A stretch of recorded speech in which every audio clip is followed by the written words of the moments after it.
People keep saying millennials don't want homes. That's not true. Millennials want homes. The system just changed the entry fee and nobody told you. It's like showing up to a concert with a ticket and the bouncer says, "Cool, now pay the cover charge again and also prove you're VIP." And the wild part is this. The bouncer doesn't care how hard you work. He cares how much cash you can drop on the table today. That's the real story of housing in 2026. It's not just a home price problem. It's a cash up front problem. And that cash number, for a lot of normal homes in normal markets, it starts feeling like $100,000 when you add down payment, closing costs, moving costs, inspections, appraisal, and the don't go broke the first time the water heater dies buffer. So if you've been feeling like you're running on a treadmill and the house keeps moving away, you're not crazy. You're just in what I call the 100K down payment trap. Let's make it real with a number you can't argue with. The average 30-year fixed mortgage rate is still around 6.16% at the start of 2026. That's the price of borrowing. That's the interest rate gravity on your life. Now compare that to what the system pays you for being responsible. The national average savings rate is about 0.39%. That's what you get for parking money in the average savings account. So we're living in a world where borrowing costs about 6% and saving earns 0.39%. That gap is not a small problem.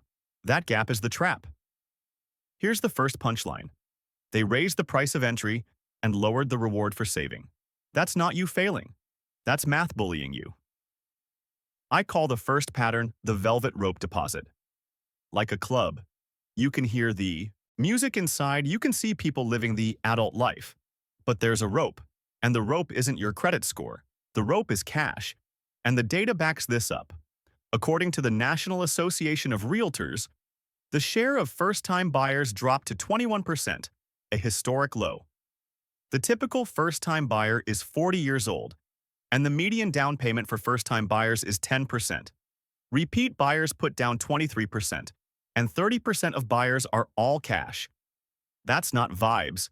That's the market telling you who it's built for. Real-life example, you and your partner are doing everything right. Both employed. Credit score's decent. You finally saved 25K. You feel proud. Then the lender says, "Congrats, now you need closing costs." Then the inspection happens. Then your car breaks. Then your rent goes up. And suddenly that 25K wasn't a down payment. It was a temporary illusion. Second example, your friend gets a place and you think, how did they do that? You find out it wasn't income. It was family help. That's not even shade. That's literally in the buyer data. First-time buyers often use a mix of personal savings, 59%, financial assets, 26%, and gifts, loans from family or friends, 22%. Translation: the down payment isn't just a savings test. It's a background check. Third example, you finally bid on a starter home. You're excited. You write a letter.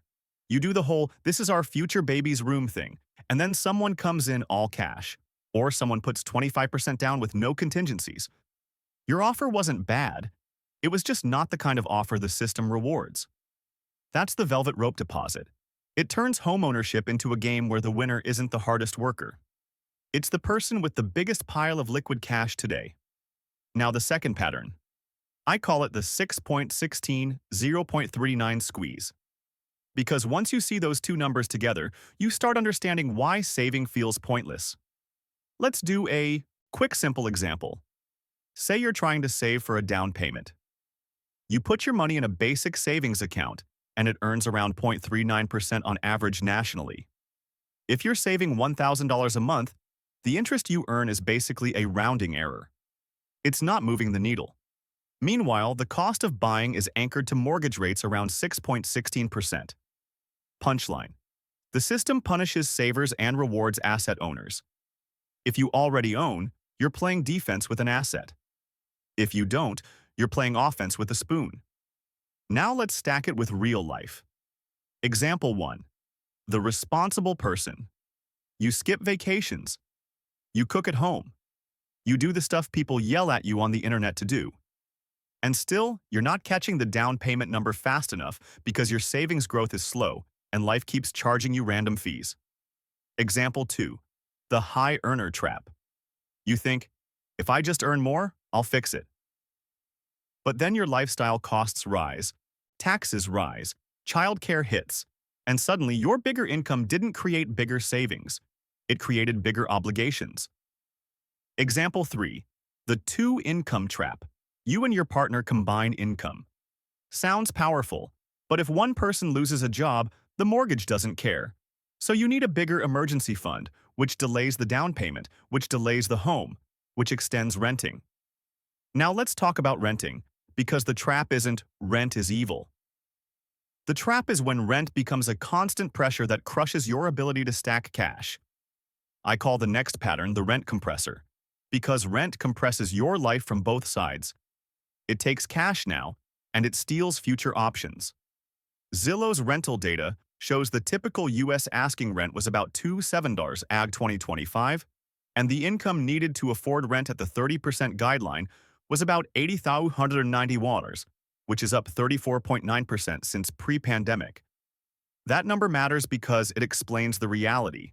If you're paying rent and are trying to save at the same time, you're basically trying to sprint with a backpack full of rocks. Real-life example, you try to save $800 a month. Then rent goes up $150. Your savings plan just lost 18% of its power overnight. You didn't get weaker. The environment got heavier. Another real-life example, people say, just move. But many people can't. Custody agreements, aging parents, a job that's location-based, a medical network, immigration paperwork, even a support system. Just move is advice from people who think life is a video game with fast travel. Now, here's where it gets darker, because if it was only rent and rates, you could eventually grind through it. The real monster is supply. I call this the shortage engine. When there aren't enough homes, everything turns into a bidding war, and bidding wars reward cash. McKinsey estimates the U.S. housing market had a shortage of about 8.2 million units in 2023, and that could grow to 9.6 million by 2035. They also note about 40 million households, roughly 1 in 3, spend more than 30% of income on housing. That's not a millennials are picky story. That's a we're short millions of places to live story. And once you have a shortage, the market does something brutal. It turns shelter into competition. Now, I'm going to show you a clean numeric example so you can feel the trap in your bones, not just hear me rant. Let's take a home price that's not even crazy in many places. $400,000. If you do 10% down, that's $40,000. And yes, 10% is literally the median down payment for first-time buyers in the NAR data. But down payment is not the whole story. You still have closing costs, you still have escrow setup, you still have moving costs, you still have inspection and appraisal, you still need a buffer because the first year of homeownership loves to surprise people. So $40,000 becomes $55,000, then $65,000. Then, we need to keep $15,000 liquid so we don't die the first time something breaks. Now you're near $80,000. If the home is $500,000, you're suddenly near $100,000 in real-world cash. That's why I call it the 100K down payment trap, because even when you're doing it right, the real entry fee is bigger than the headline down payment. Now let's add the payment reality. Mortgage rates are around 6.16% to start 2026. Even if prices cool, the interest rate keeps the monthly payment heavy.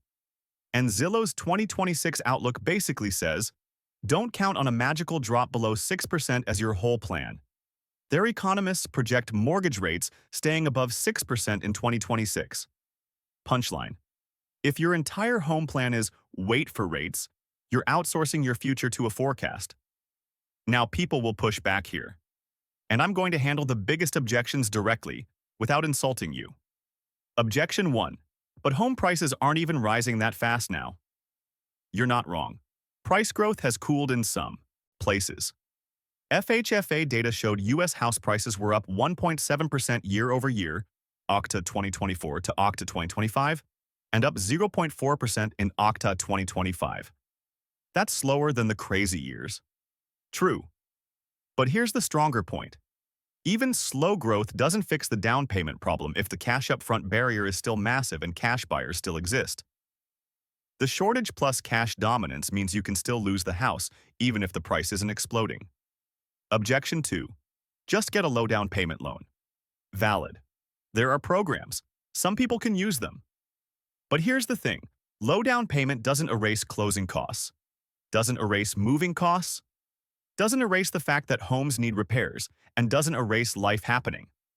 So the trap isn't just 10% down. The trap is cash to close, plus emergency buffer, plus surviving year one. Objection 3. Renting is throwing money away. No. Renting is buying time and flexibility. The real question is, are you using that time to build cash and stability, or are you just bleeding? And that takes me to the most underrated villain in the down payment story: small financial leaks. I call this the leak tax, because you don't lose your down payment in one dramatic moment.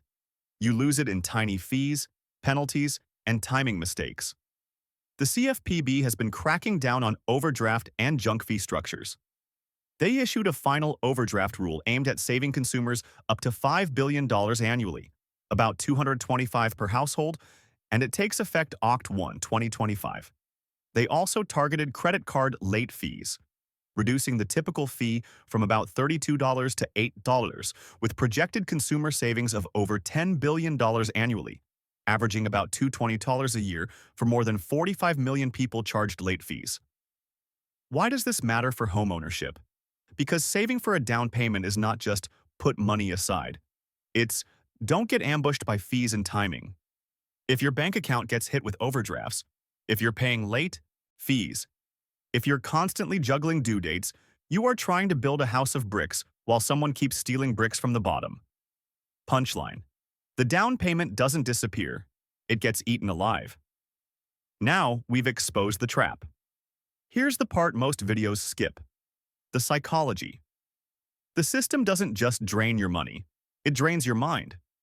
When you're chasing a down payment, you live in scarcity mode. Scarcity makes you impulsive.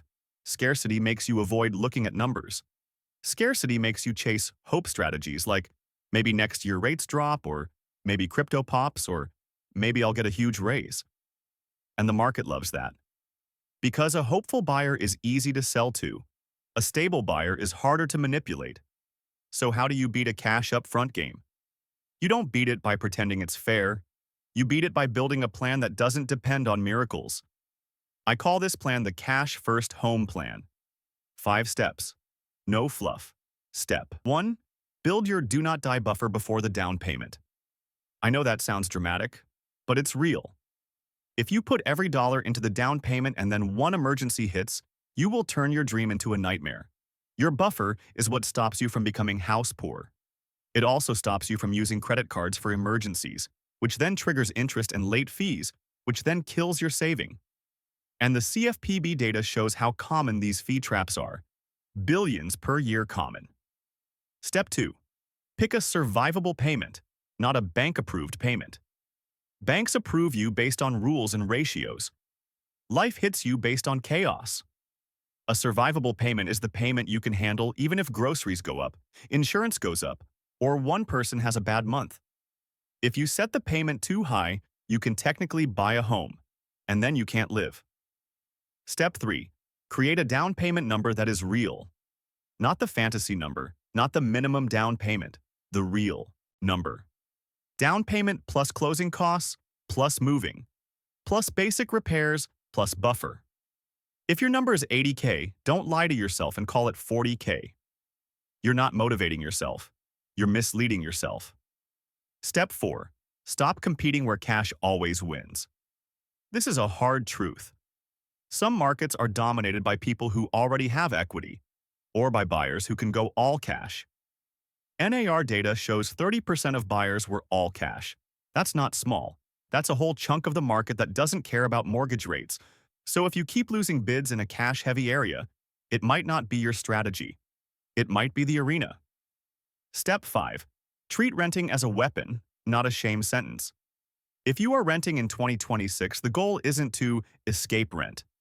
The goal is to use renting to build cash and stability without getting trapped by lifestyle creep. Zillow's rent report shows rent is still high, about $2,007 typical asking rent. So your rent strategy matters. That means negotiating, choosing a place that doesn't force you to bleed, and building automatic saving that doesn't rely on motivation. Now, let me give you a few stacked real-life scenarios so you can see how the cash-first home plan looks in real people's lives. Scenario 1. The disciplined couple. They make decent money. They stop chasing the perfect house. They pick a survivable payment. They keep a buffer. They save slower but safer. They buy later, but they don't break. Punchline. They didn't win by buying first. They won by not collapsing. Scenario 2. The single buyer. She's tired of being told to just earn more. She focuses on leak-proofing. She avoids overdrafts. She avoids late fees. She sets her number. She buys a smaller place or buys in a market where cash doesn't dominate. And she wins because she stops playing the comparison game. Scenario 3. The high earner with no savings. He makes 6 figures, still broke. He realizes income isn't the goal. Cash is the goal. He builds systems, automatic transfers, separate accounts, and a buffer that prevents fee spirals. And suddenly he's not anxious all the time. Now zoom out again. This isn't just personal failure or personal success. The market structure matters. There's a supply shortage measured in millions. There's a cash dominance problem where all cash is a huge share. There's a borrowing cost reality around 6%. And there's a savings reward reality under 1% on average. That combination is the 100K down payment trap.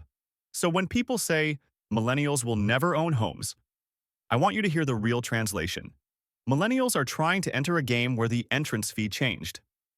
And here's my final mic drop, because I need you to leave with power, not depression. If you don't buy a home in 2026, that doesn't mean you're losing. If you avoid becoming house poor, if you avoid draining your emergency fund to impress strangers, if you avoid living one broken appliance away from credit card debt, you are not behind. You are doing the smartest thing you can do in a market that is literally designed to reward cash and punish stress. The real flex in 2026 is not a house key. The real flex is owning your options. And if you build cash, build buffer, stop the leaks, and pick a survivable payment, you don't just increase your chance to buy. You increase your chance to stay free.